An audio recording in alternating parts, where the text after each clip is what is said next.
नमस्कार छात्रों, मैं आपके अर्थशास्त्र का शिक्षक मनीष कुमार आज आपके पाठ्य पुस्तक अर्थशास्त्र से सांख्यिकी पाठ में पाठ नंबर 7 लेकर आया हूँ। जैसा कि आंकड़ों के प्रस्तुतिकरण के संदर्भ में आपने पहले के पाठों में पढ़ा कि एक पाठ प्रस्तुतिकरण था, दूसरा सारणीकरण था या सारणीयन जिसको बोलते थे। पिछले क्लास में आपने पढ़ा चित्रमय प्रदर्शन में, जिसमें विभिन्न तरह के आयत चित्र, दंड चित्र, वृत्तीय चित्र, वर्ग चित्र, इन सारी चीज़ों को आपने देखा। आज इस क्लास में हम देखेंगे जो सबसे एडवांस में है प्रदर्शन में, जिसको हम कहते हैं बिंदु रेखीय प्रदर्शन।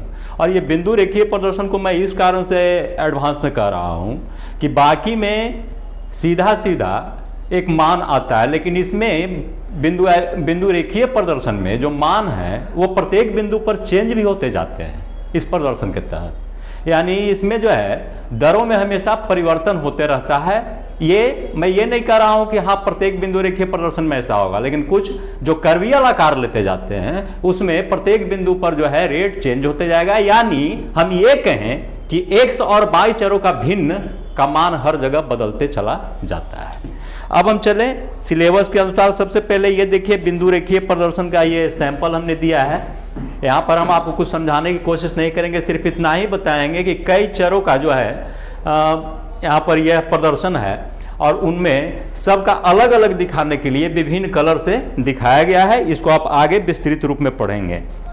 अब बिंदु रेखीय प्रदर्शन में है क्या? बिंदु रेखीय प्रदर्शन यहाँ पर मैंने दिया है कि बिंदु रेखीय प्रदर्शन समअंकों के प्रदर्शन की वह विधि है जिसमें हम एक ग्राफ पर विभिन्न बिंदुओं के आधार पर एक वैसी रेखा प्राप्त करते हैं जो समअंकों की प्रकृति अथवा विभिन्न चरों के बीच पाए जाने वाले संबंध को प्रकट करता है। समअंकों की प्रकृति या विभिन्न चरों के बीच पाए जाने वाले संबंधों को प्रकट करता है। अब फिर से आप माइंड में याद कीजिए, चर क्या होता है? यानी जो परिवर्तनशील है, अंग्रेजी वेरिएबल है, जो परिवर्तनशील है। जैसे हम सांख्यिकी आंकड़ों में हम रखते हैं आयु को, तो आयु चर हुआ। अब उसके नीचे आयु में हम जो देते हैं अंक में वो उसका मूल्य होता है। तो दो चरों के बीच में संबंध को बिंदु रेखीय प्रदर्शन स्थापित करता है। जैसे वर्ष के अनुसार भारतवर्ष की जनसंख्या, तो एक वर्ष हुआ चर और दूसरा चर जनसंख्या, उन दोनों के आपसी संबंध को यह बिंदु रेखीय प्रदर्शन स्पष्ट करता है।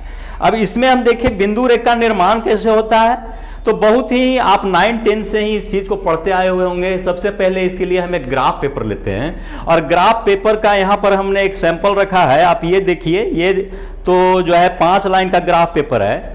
ऐसे ज़्यादा अच्छा हो कि 10 लाइन का हो। और इसमें ग्राफ पेपर में मूल खासियत क्या है कि मोटी लकीर और पतली लकीर से दिखाई जाती है। अब ये दो मोटी लकीर के बीच की दूरी अक्सर किसी ग्राफ पेपर में 1 cm का होता है और किसी में 1 इंच का होता है।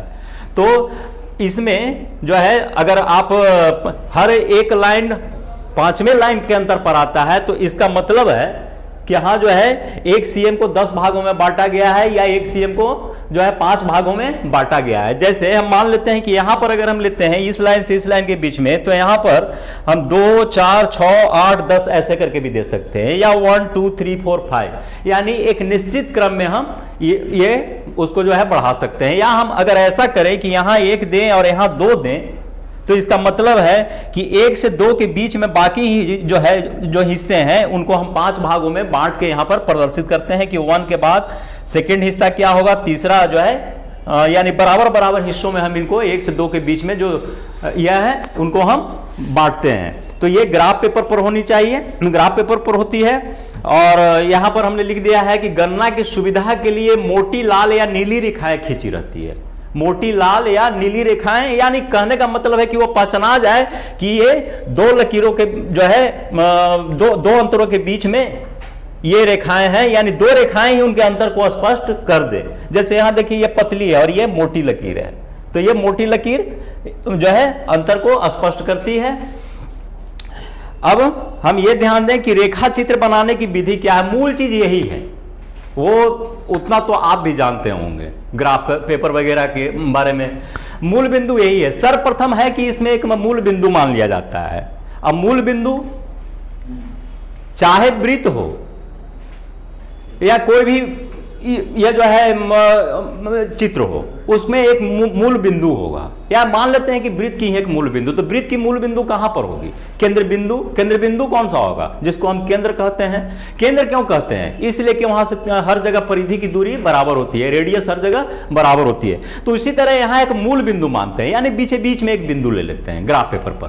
बीच बीच में बिंदु लेकर के उसको जो है दो रेखाओं से समकोण बनाते हुए काटते हैं। इस बिंदु से समकोण बनाते हुए दो रेखाएं खींचते हैं। अब इसको इस रूप में देखिए, यहां पर चरण 1 की तरफ देखिए। अब ये क्या है इसको मैं बाद में बताऊंगा। यहां पर देखिए, यहां 0 मूल बिंदु है। इसको हम अंकों में जब रखते हैं तो 0 के रूप में रखते हैं। अल्फाबेटिकल हम इसको ओ से भी शुरू करते हैं, और साथ में ओ का भी इसमें काफी महत्व है। तो ये समकोण बनाती हुई दो रेखाएं हैं ये मूल बिंदु से। तो यही ये कहता है कि समकोण बनाते हुए दो रेखाएं हैं, दो रेखाएं खींचिए ना। तो ये दो रेखाओं में आपने देखा कि एक रेखा उदग्र है, दूसरी रेखा क्षैतिज है। एक रेखा लंबवत है और दूसरी रेखा आधारवत है। तो एक क्षैतिज होती है, दूसरी उदग्र होती है। अब जो मूल बिंदु होता है, अब ये ध्यान दीजिए कि ये दो रेखाएं जो होंगी वो दोनों रेखाओं को हम समकोण पर अगर डिवाइड कर दें, यानी ये देखिए यहां से यहां समकोण ये बना OX और OY। अगर हम ये समकोण OY को जो है इसको O तक लाके अंत न करके और नीचे तक ले आए, और इसको X को O पर अंत न करके और इधर तक ले जाए, तो ये क्या होगी? ये पूरा का पूरा एक दूसरे को क्रॉस करेगा, यानी O बिंदु पर ही क्रॉस कर देगा। तो इस कारण इस O बिंदु को हम क्या कहते हैं? जो है कटान बिंदु भी इसको हम कहते हैं। इसे हम इंटरसेक्टिंग पॉइंट बोलते हैं अंग्रेजी में। ज्यादातर अंग्रेजी में ही पूछे जाते हैं। इंटरसेक्टिंग पॉइंट हम किसको कहेंगे? जहां पर जो है समकोण बनाते हुई दो रेखाएं खींची जाती है, यानी कहने का मतलब जो समकोण का पॉइंट है, यानी जहां पर कोण का मान 90 डिग्री होगी, यानी जहां पर लंब और आधार दोनों आके मिल रहे हो, OY और OX एक्सिस दोनों आकर के जहां मिल रहे हो, वो इंटरसेक्टिंग पॉइंट कहलाएगी। अब एक्स अक्ष एवं वाई अक्ष क्या है? एक्स एक्सिस और वाई एक्सिस। अब जो इसमें क्षैतिज रेखा है उसको हम एक्स एक्सिस कहते हैं, और जो उदग्र रेखा है उसको हम वाई एक्सिस कहेंगे। अब ये खींची कैसे जाती है ये ध्यान दीजिए। मूल बिंदु से जो रेखा बाएं से दाएं, आपको ये ध्यान देना है, यहां पर सावधानी रखनी होगी। मैं यहां क्या कह रहा हूं? मूल बिंदु से जो रेखा बाएं से दाएं, तो बाएं कहां होगा? फिर याद रखना होगा, बाएं का मतलब हमेशा आपका बाएं, न कि बोर्ड का बाएं, न कि कॉपी का बाएं। यहां पर ये ख्याल रखना होगा। तो यहां पर बाएं क्या हुआ? अगर यहां तो O बिंदु से बाएं से दाएं खींचना है, और इसको नीचे से ऊपर, न कि ऊपर से नीचे, न कि दाएं से बाएं। क्यों? ये चीज ध्यान देना है कि हम पहले मैक्सिमम पॉइंट नहीं ना फिक्स कर लेंगे। हम एक जोड़ एक करते हैं तब ना दो होता है, पहले ही हम दो से बैक तो नहीं कर सकते हैं। तो हम यहां O से ही शुरू करते हैं, 1 2 3 4, इस तरह से हम आगे बढ़ते हैं। यानी ये बाएं से दाएं की ओर जाएगी, और ये ऊपर या नीचे से ऊपर की ओर होगी। ठीक है, तो ये जो हॉरिजॉन्टल है जिसको हम क्षैतिज बोलते हैं, ये OX एक्सिस होगी, X एक्सिस को कहते हैं, और जो उदग्र होगी परपेंडिकुलर वाइज होगी उसको हम वाई एक्सिस, या वर्टिकल उसको हम वाई एक्सिस बोलेंगे।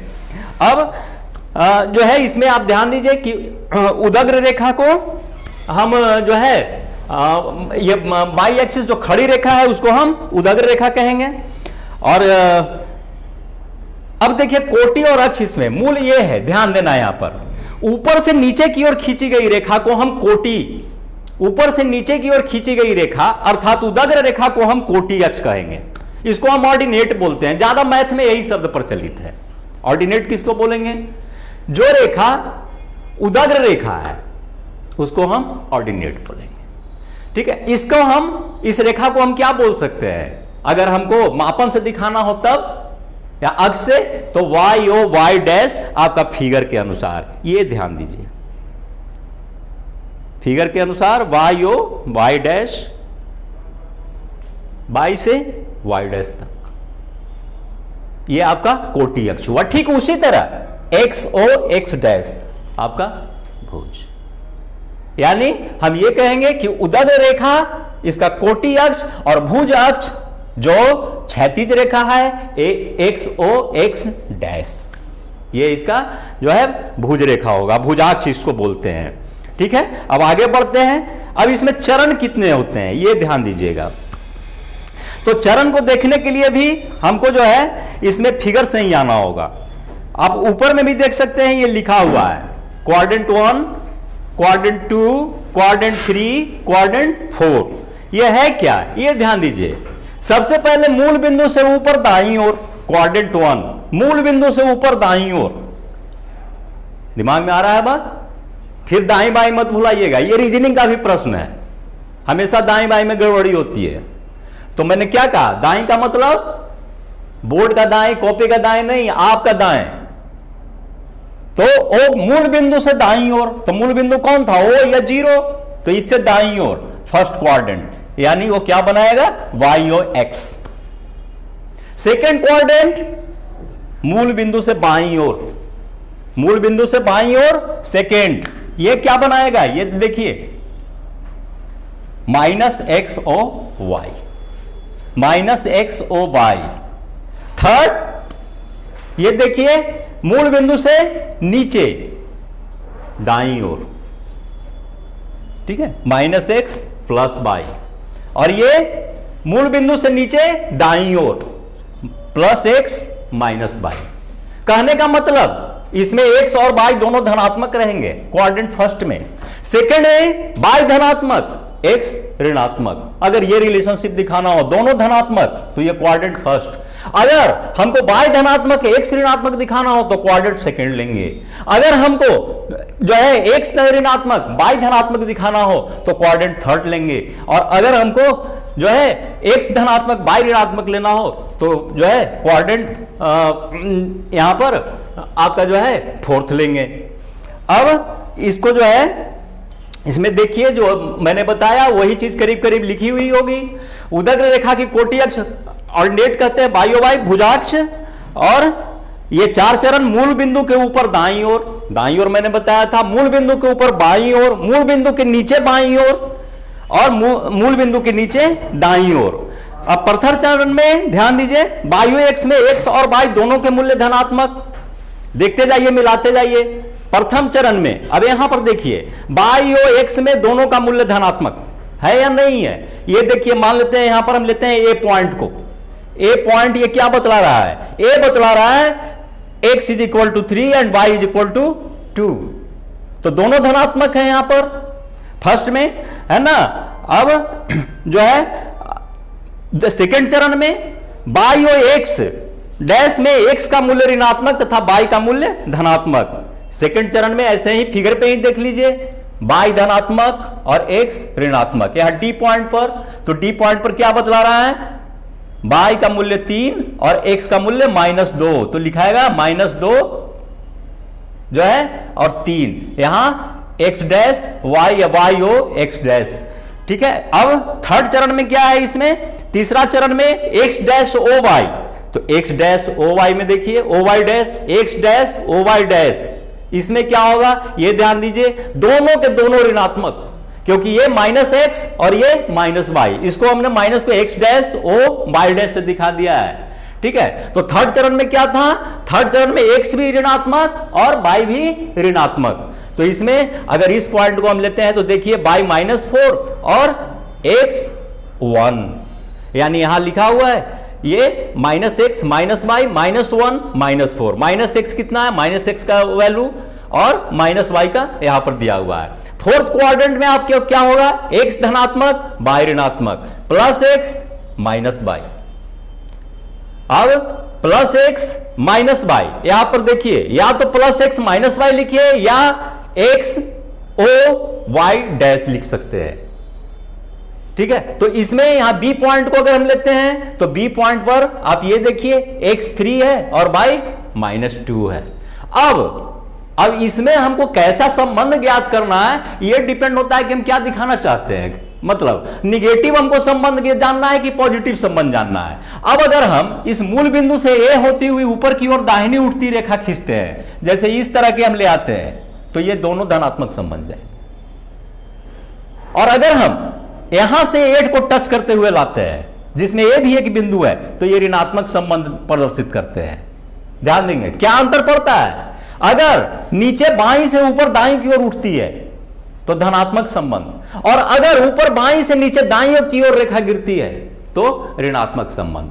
आपको यहां पर ध्यान देना होगा कि अर्थशास्त्र में ज्यादातर हम क्वाड्रेंट फर्स्ट का ही उपयोग करते हैं, क्वाड्रेंट सेकंड, थर्ड, फोर्थ ये सब बहुत कम उपयोग में आते हैं, एक्सेप्शन में आते हैं, ज्यादातर हम इसमें ही रहते हैं। अतः इस कारण हमको इसी में धनात्मक और ऋणात्मक रिलेशनशिप को बतलाना होता है कि एक के बढ़ने पर, एक चर को बढ़ने पर दूसरे चर की क्या स्थिति होती है। अगर यह रिलेशनशिप है जैसे वर्ष को बढ़ने पर जनसंख्या भी बढ़ रही है तो दोनों धनात्मक में जाएंगे, वर्ष भी बढ़ रहा है, और तो उसको आप यहां से आप अगर मान लेते हैं कि वो बिंदु से ऊपर उठती हुई रेखा खींच रहे हैं तो कोई भी बिंदु को, दो बिंदुओं के अंतर को लीजिएगा तो इसमें यही दिखाएगा कि x बढ़ा तो y भी बढ़ता चला गया।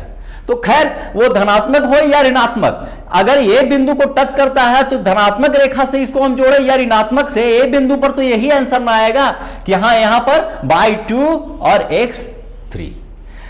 तो ये यहां पर हमने दे दिया है कि अर्थशास्त्र में, अर्थशास्त्र तथा आर्थिक सांख्यिकी में जो है अधिकांश हम क्या करते हैं क्वाड्रेंट 1 में ही ये बनाए जाते हैं, क्योंकि व्यवहारिक जीवन में सामान्यतः आंकड़े धनात्मक ही होते हैं, आंकड़े धनात्मक होते हैं। एक चीज ख्याल रखिएगा, यहां भाषा में जो है बहुत डेप्थ छुपी हुई है, इसको ध्यान रखना होगा।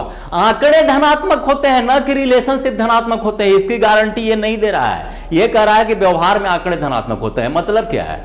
मतलब यह है कि बिक्री, लाभ, हानि, तो लाभ तो आपको आसानी से नजर आ जा रहा होगा कि हाँ जो है धनात्मक होता है, हानि को आप कहिएगा कि हानि कैसे धनात्मक होता है। तो यदि आप हानि लिख रहे हैं तो फिर 5 रुपया लिखना होगा, न कि -5। अगर हानि के बदले लाभ लिख रहे हैं दिखाने के लिए, तब लाभ बराबर -5 होगा।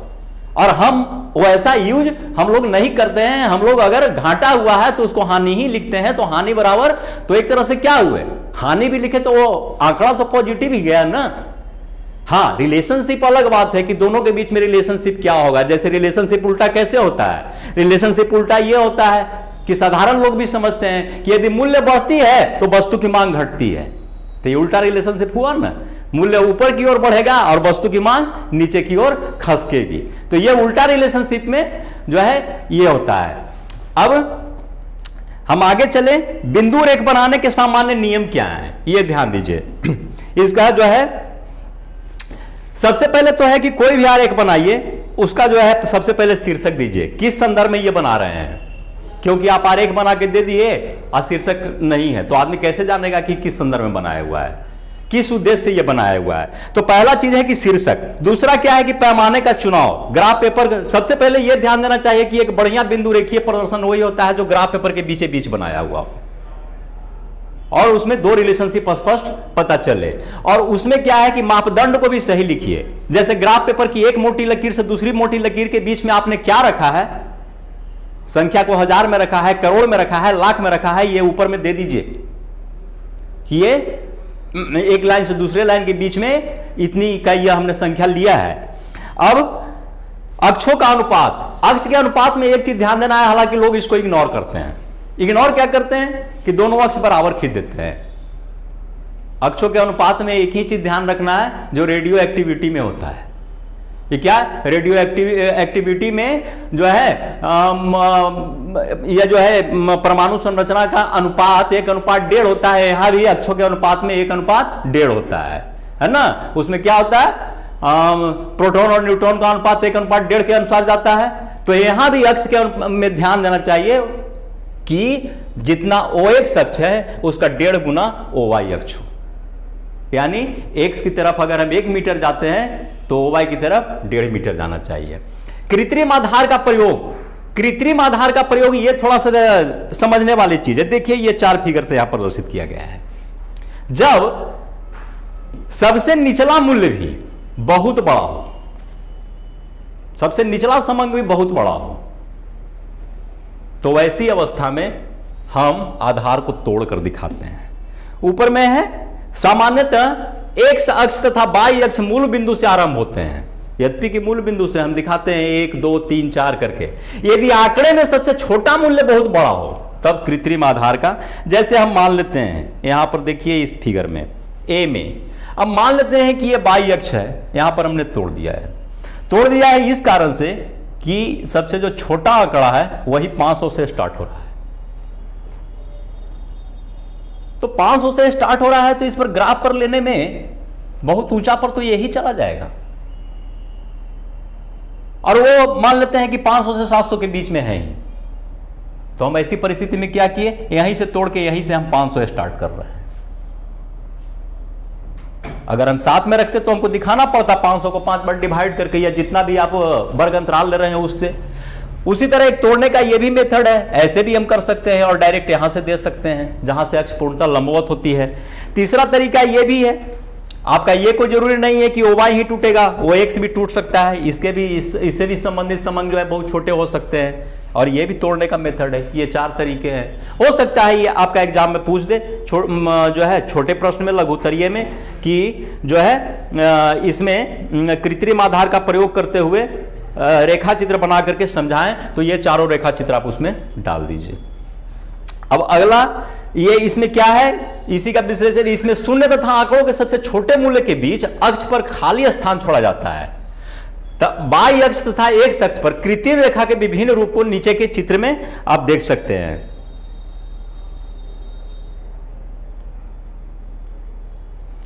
इसमें हाँ, ये देखिए इसमें है क्या कि कृत्रिम अभी जो है बाई अक्ष तथा एक्स अक्ष पर कृत्रिम रेखा के विभिन्न रूप को नीचे के चित्रों में देखा जा सकता है। तो नीचे के चित्र का मतलब यही चित्र था जिसमें आप बाई अक्ष में भी देख सकते हैं और एक्स अक्ष में भी देख सकते हैं। बाई अक्ष में यहां टूटा हुआ है, यहां भी टूटा हुआ है, ये तोड़ करके नहीं बल्कि ऐसे ऐसे कि यहां से ये लंबवत नहीं है, असल यहां से शुरू हो रहा है। फिर इसमें भी आप देख सकते हैं ये एक्स अक्ष को इस तरह से किया और यहां पर तोड़ के दिखाया गया है। क्यों ऐसा हुआ? क्योंकि सबसे निचला मूल्य ही बहुत बड़ा था। अब आगे देखिए विभिन्न रेखाओं के द्वारा प्रदर्शन। यदि ये ध्यान दीजिए, यदि एक ही रेखा चित्र में अधिक चरों को प्रदर्शित करना है, जैसे आप सबसे ऊपर में दिखाए थे कई कलर के, तो एक ही रेखा चित्र में कई चरों को प्रदर्शित करना है तो उसमें कई तरह के सिंबल प्रयोग करते हैं रेखाएं खींचने में। इस तरह के भी कर सकते हैं, इस तरह कर सकते हैं, बिंदुवत कर सकते हैं, या इस तरह मोटी लकीर से भी कर सकते हैं। जैसे यहां पर आप ये देखिए, ये ध्यान दीजिए, इस तरह का ग्राफ आ सकता है आपका। हमको कई चीज दिखाना है। क्या दिखाना है? Gross profit, net profit, expenses. Gross profit को मोटी लकीर से, नेट प्रॉफिट को टूटी हुई बड़ी लकीर, और ये टूटी लकीर और बिंदु के साथ तीनों तीन तरह से नजर आ रहे हैं। अब इसमें ये देखिए, इस आंकड़े ये जो है ये ग्रॉस प्रॉफिट का बिंदु रेखीय प्रदर्शन है। इसमें क्या है आप ये देखिए, 2007 में 8,000, 2008 में लगभग हम मान के चले कि 5600, 5600 या उसके आसपास, क्योंकि 4000 और 6000 से नीचे है, 4000 से बहुत ऊपर है। तो इस तरह से ये मोटी लकीर से पकड़ा जाएगा कि हमारा ग्रॉस प्रॉफिट क्या हुआ। नेट प्रॉफिट क्या है? अब ग्रॉस प्रॉफिट और नेट प्रॉफिट क्या होता है? ग्रॉस प्रॉफिट में कुल होता है, कुल लाभ, और नेट प्रॉफिट में मूल्यह्रास घटा दिया जाता है, यानी उस लाभ को कमाने में जो खर्च वगैरह हो रहा है उसको उसमें हटा जाता है। इसको हम शुद्ध लाभ बोलते हैं, ठीक है। और उसके बाद एक्सपेंसेस और खर्चे। तो अब ये देखिए, तो इससे हमारा नेट प्रॉफिट निकल रहा है। ये क्या, इससे आप ये अंदाजा लगा सकते हैं कि ये एक वर्ष में स्थिर, ये जो है विभिन्न वर्षों में स्थिर नहीं रहा है। ग्रॉस प्रॉफिट पहले घटा है, घटते गया है, फिर यद्यपि कि पहले तेजी से घटा है, फिर धीमा घटा है, और फिर 2010 से 2012 के बीच में बढ़ने लगा है, और 2012 के बाद 2016 तक ये फिर घटते रहा है। उसी तरह नेट प्रॉफिट में भी हम देख सकते हैं। नेट प्रॉफिट का ये ढूंढिए कि इसमें कौन है, तो ये वाला, तो इसको हम देख सकते हैं। ये घटा है, फिर थोड़ा बढ़ा है, फिर घटते गया है, और घट करके फिर ये बढ़ा है, और अब फिर लगातार जो है 2011 के बाद ये घटते नजर आ रहा है इस ग्राफ के अनुसार, ठीक है। तो इसमें आपने देखा। अब इसमें ध्यान क्या क्या देना है, ये देखिए। सबसे पहले तो चिन्ह को ध्यान में रखना है, जैसे हमने ये कहा कि इस तरह का आप अलग अलग चिन्ह से इनको प्रदर्शित कीजिए। दूसरा है कि स्रोत व टिप्पणियां भी दीजिए कि आप कहां से लिए हैं इस तरह के ये आंकड़े, यानी आंकड़ों का स्रोत व टिप्पणी निश्चित तौर पे दीजिए। और कहां दीजिएगा? इस ग्राफ के नीचे, जो ये ग्राफ था इसके नीचे। और इसके अलावा जो है चित्र साफ भी होना चाहिए, यह भी आपको ध्यान रखना है। और इसमें एक दूसरा ये रेखा से भी आप इसको समझ सकते हैं, इसमें भी दो चीजें दिखाई गई है, बिक्री और उत्पादन। तो यहां आप देखिए, यहां संकेत बिंदु से हम बिक्री को दिखाए हैं और ये बड़ी लाइन से उत्पादन को दिखाए हैं। ये दोनों को स्पष्ट देखने के लिए हमारा संकेत अलग अलग है। ये इधर एक अक्ष पर जो है हम यह उत्पादन और बिक्री को दिखा रहे हैं, दूसरे अक्ष पर समय को। तो समय और उत्पादन और बिक्री को हम यहां पर दिखाते जा रहे हैं। अब एक चीज यहां पर आपको बताना छूट गया, इसमें दो चर होते हैं, ध्यान दीजिएगा। एक चर को जो है हम कहते हैं स्वतंत्र चर और दूसरे चर को हम कहते हैं आश्रित चर। हम स्वतंत्र चर को कहां रखेंगे और आश्रित चर को कहां रखेंगे? जिस चर पर जो निर्भर करता है उसको हम आश्रित चर कहते हैं। जिस चर पर जो निर्भर करता है, जो निर्भर करने वाला चीज है वो आश्रित चर है और जो मूलाधार है वो स्वतंत्र चर है। जैसे हमको दिखाना है वर्ष के आधार पर जनसंख्या, तो यहां वर्ष के आधार पर जनसंख्या है तो वर्ष हो गया इसका स्वतंत्र चर और जनसंख्या हो गया आश्रित चर। इसी तरह यहां पर देखिए, समय के अनुसार उत्पादन या बिक्री, तो समय के अनुसार उत्पादन और बिक्री जो है, इसमें उत्पादन और बिक्री निर्भर चर हो गया, आश्रित चर इसको कहेंगे, और यह समय हो गया स्वतंत्र चर। तो हमेशा यह ख्याल रखिएगा कि स्वतंत्र चर को हमेशा OX अक्ष पर रखते हैं और जो है आश्रित चर को हमेशा OY अक्ष पर रखते हैं। यह ग्राफ बनाने का महत्वपूर्ण नियम है आपका, यानी बिंदु रेखीय प्रदर्शन का यह महत्वपूर्ण नियम है। क्या ध्यान देना है कि स्वतंत्र चर को हमेशा OX अक्ष पर रखेंगे और आश्रित चर को हमेशा OY अक्ष पर रखेंगे। याद रहना है, स्वतंत्र चर OX अक्ष पर और आश्रित चर OY अक्ष पर। तो ये आप तमाम में देख सकते हैं, इसमें भी आप देख सकते हैं। देखिए, समय के आधार पर जो है यहां पर ग्रॉस प्रॉफिट, नेट प्रॉफिट था। ये देखिए यहां पर स्वतंत्र चर कौन सा होगा, तो समय, और आश्रित कौन सा होगा, तो प्रॉफिट और एक्सपेंसेस। वो समय पर ही निर्भर कर रहा है। तो इसको यहां देखिए, यह भुज अक्ष पर रखा हुआ है और ये कोटि अक्ष पर रखा हुआ है। कोटि अक्ष पर कौन रखा हुआ है, आश्रित, और इस पर भुज अक्ष पर कौन रखा हुआ है, आपका जो है वर्ष को हमने रखा है जो स्वतंत्र चर है। अब यहां पर आपका ये चैप्टर समाप्त होता है और इसके अंत में कुछ वस्तुनिष्ठ प्रश्न है। ध्यान दीजिए, ये पूरा जो है आपका चैप्टर बिंदु रेखीय प्रदर्शन आज समाप्त है। किसी ग्राफ पेपर में कितने चरण होते हैं, क्वाड्रेंट कितने होते हैं? 4, दाई, ऊपर बाई, नीचे बाई और नीचे दाई। थोड़ा सा क्रमिकता से अगर पूछ देगा तो ख्याल रखिएगा। ऊपर दाई पहला, ऊपर बाई दूसरा, नीचे बाई तीसरा और नीचे दाई चौथा। गलती से क्या होता है कि ऊपर दाई नंबर 1 लिए तो थर्ड में भी हम ले लेते हैं नीचे दाई, ये गलत होगा। थर्ड में नीचे बाई, अंतर क्या है? फर्स्ट क्वाड्रेंट में क्या होगा, बाई और एक्स दोनों धनात्मक होंगे। सेकेंड क्वाड्रेंट में क्या होगा, बाई धनात्मक एक्स ऋणात्मक। थर्ड क्वाड्रेंट में क्या होगा, बाई भी ऋणात्मक एक्स भी ऋणात्मक। और फोर्थ में बाई ऋणात्मक जो है, बाई ऋणात्मक एक्स धनात्मक। ये बिल्कुल आपको याद रखना है। 2 फिगर है, दोनों में से देख के आप समझ सकते हो। क्षैतिज अक्ष क्या होता है, ध्यान दीजिएगा, मैंने बताया था उसका एक नियम कि आपको कैसे खींचना है। बाएं से दाएं, दाएं से बाएं, ऊपर से नीचे की नीचे से ऊपर। जाहिर है क्षैतिज है तो क्षितिज सबसे बना है। क्षितिज पर सूर्य दिखाई देता है सुबह सुबह, तो क्षितिज का मतलब क्या होता है, आपके आंख के सीध में, है ना। आपको ऊपर की ओर सर नहीं घुमाने की उसमें जरूरत है, यानी अक्षवत। तो ऊपर नीचे वाला तो ऐसे ही कट गया, ये दोनों तो होगा नहीं। बाएं से दाएं, दाएं से बाएं, तय बात है। तो इसमें क्या होगा, दाएं से बाएं हमने कहा था कि आप चोटी से लेकर किसी चीज को आगे नहीं बढ़ा सकते हैं, बल्कि आधार से बढ़ा सकते हैं। चूंकि मूल बिंदु ओ है तो ओ से आपको खींचना होगा बाएं से दाएं। ये थर्ड। उदग्र अक्ष क्या होता है, उदग्र जिसको हम वर्टिकल कहते हैं, उदग्र मीन्स खड़ा। तो वो निश्चित तौर पे है बाएं से दाएं, दाएं से बाएं, ऊपर से नीचे, नीचे से ऊपर। सी नीचे से ऊपर। अब लघु उत्तर यह है, चित्रमय प्रदर्शन और बिंदु रेखीय प्रदर्शन के बीच अंतर स्पष्ट करें। ये आपका नोट्स में अच्छी तरह दिया हुआ है। बिंदु रेखीय चित्र बनाने के विभिन्न चरण 4 चरण, फिर वही आपको बताना है quadrant first, second, third and fourth कि हम उसमें क्या करेंगे, भुज कैसे लेंगे, कोटि कैसे लेंगे, यह आपको बताना है। और दीर्घोत्तरीय में है चित्र के साथ बिंदु रेखीय चित्र बनाने के सामान्य नियम की व्याख्या करें, उसको पूरा विस्तृत चित्र के साथ आप व्याख्या कीजिए। बस आज की क्लास इतना ही, धन्यवाद।